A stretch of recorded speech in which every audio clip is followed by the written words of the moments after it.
All right, welcome to another mentor sentence. These are the 4 steps that you should be engaging in. Please make sure you have already done your independent musings, your notes, your noticings, your annotations. This is just going to focus on section 2, the guided teacher notes. After we do this, I'm going to share with you a strong seminar that is for this story, but for a different question. So, mentor sentence. One sentence, everybody knows the rules. This sentence is: a car passed, its tires hissing over the wet street, and its red taillights glowing in the darkness. So here I have gone ahead and parsed the sentence. We start off with our independent clause, and it's very simple. A car passed. We have an article, we have a noun, we have the action. And then we rename that by its tires, again, the pronoun it's what, tires are hissing over the wet street, conjunction, its red taillights glowing in the darkness. So we also have these prepositional phrases: over the wet street and glowing in the darkness, really. I did want to point this out. I really like doing this. It's very helpful for me to segment the sentence. The car, again, it's renamed by its. So that first independent clause, a car passed, a very simple independent clause. Its tires hissing, dependent. Then we have a prepositional phrase: over the wet street, conjunction, its red taillights glowing. Again, another dependent phrase, dependent.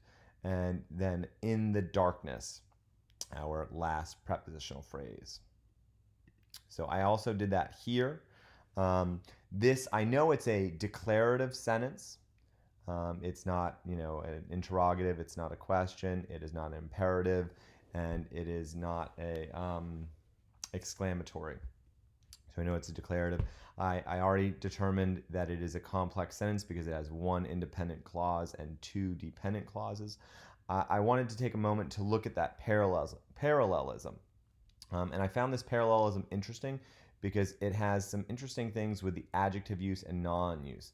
See here, here's the parallelism. Its tires hissing over the wet street, its red taillights glowing in the darkness.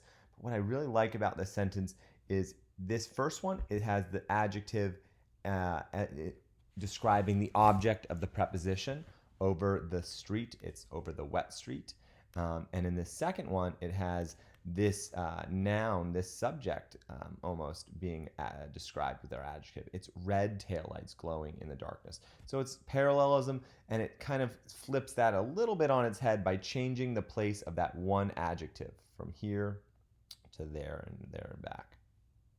The next thing I noticed was this word hissing, this author's choice, and I wasn't sure if it was really personification or zoomorphism. I know it's an onomatopoeia. Hiss is an onomatopoeia, but tires are clearly an object. But is hissing really an animal or a personified thing? So it's not quite either thing. So I put it as possibly both. The next thing I really liked is that contrast, the red taillights glowing in the darkness. I just felt like that was a strong visual imagery. And this leads me to that emphasis on the figurative language. We really see this in imagery. We really know what's going on. And that's, again, that sensory details. Last thing. So those were my noticings. I hope you probably noticed some of the same things, maybe some more things. Make sure you kind of parse out these sentences. Make sure you're looking back at them and trying to do a couple of different things. That's really important. Before you finish, I did want to share with you a seminar. Now, this seminar question is a little bit different and asks, what is a treasure according to this story? And here it goes. A treasure can be highly personal. Only its owner can appreciate its real worth and pass it on to others. The selection, The Treasure of Lemon Brown, exemplifies this claim through the lessons learned by the main character, Greg.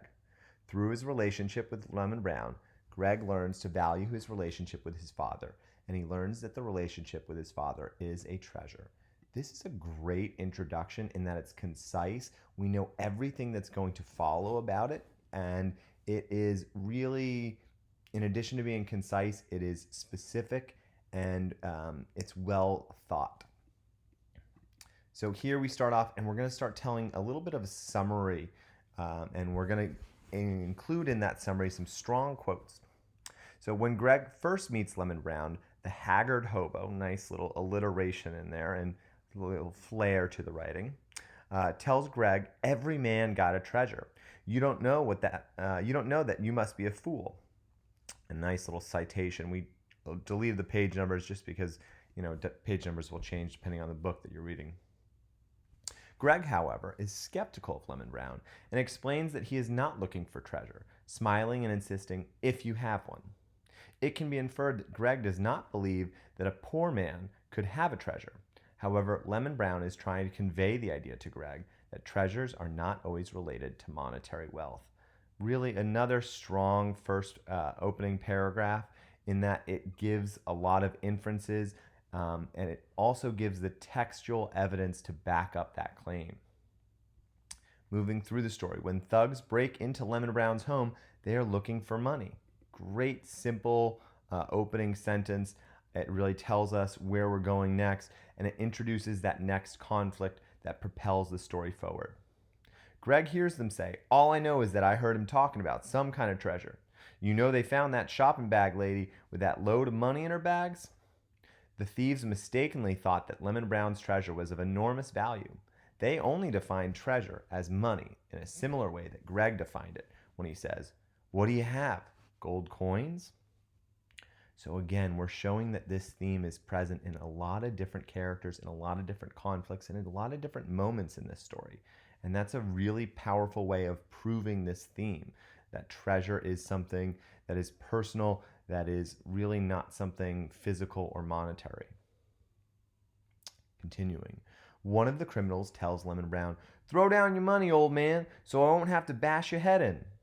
They were willing to commit a violent act for the treasure. The old man, however, was willing to fight to save his treasure or withstand physical harm, as shown on page. When Lemon Brown stood at the top of the stairs, both arms raised high above his head, and Lemon Brown didn't move. Again, just really excellent intertwining of inferences and things that we pick up and these quotes. I want to point out, as each quote is put into the text, it is not just plopped in, it is integrated or interspersed into this author's words, the writer's words, which is great. Later, Greg confronts Lemon Brown about the encounter and learns the real meaning of the word treasure. Greg asks, "You really have a treasure?" Lemon Brown explains that everyone has something they treasure, no matter what their circumstances are. He tells Greg about giving his son his harmonica and news clippings about his career as a jazz musician. Lemon Brown states, again, another great example of how this writer is not just plopping in quotes, they're giving lots of information prior to using those quotes, and they're putting it, they're building it into their own essay by using that phrase. Lemon Brown states, "I didn't have nothing to give him except these things that told him who I was and what he come from." Lemon Brown shows Greg the newspaper clippings and harmonica that he treasured because Jesse, his son, great a positive, carried them with him when he fought in the war. It meant a lot to Lemon Brown that his son kept the harmonica and the clippings as a reminder of his father. When Jesse died, the harmonica and clippings were all that was left of Jesse and Lemon Brown's relationship with him. Lemon Brown treasures these items, which shows how one might place value on something that reminds him or her of someone or something that he or she loves. Again, great job actually spelling out the significance of these quotes. One other thing, and you probably have seen this, is each kind of paragraph starts off with a really good transitional statement that gives us an understanding of what's going on in the story. Let's look at our conclusion. Lemon Brown tells Greg what else a man got except in what he can pass on to his son or daughter. When Greg hears Lemon Brown's story, he is reminded of his own father and recalls that his father was a postal worker and was proud of it. On page, when Greg smiles, he realized that his father's lecture is his way of encouraging Greg to better himself in school the way that his father did. Greg learns that his treasure is the relationship with his father. So I really love this seminar writing sample, and I want you to take some notes about it, because everything from the transitions to the really strong introduction to the use of excellent quotes to the also use of paraphrasing and not just directly quoting from the text to the inferencing, every aspect of this seminar is really strong. And if you are able to try and emulate this, you'll do a lot better. It is totally a different question as you are trying to trace the conflict over the course of this story, but it is going to really help you if you take some notes, think back on this reading, and kind of take some time to look at it. I hope this was helpful. If you have any questions, please log back onto Zoom and I will be there to help.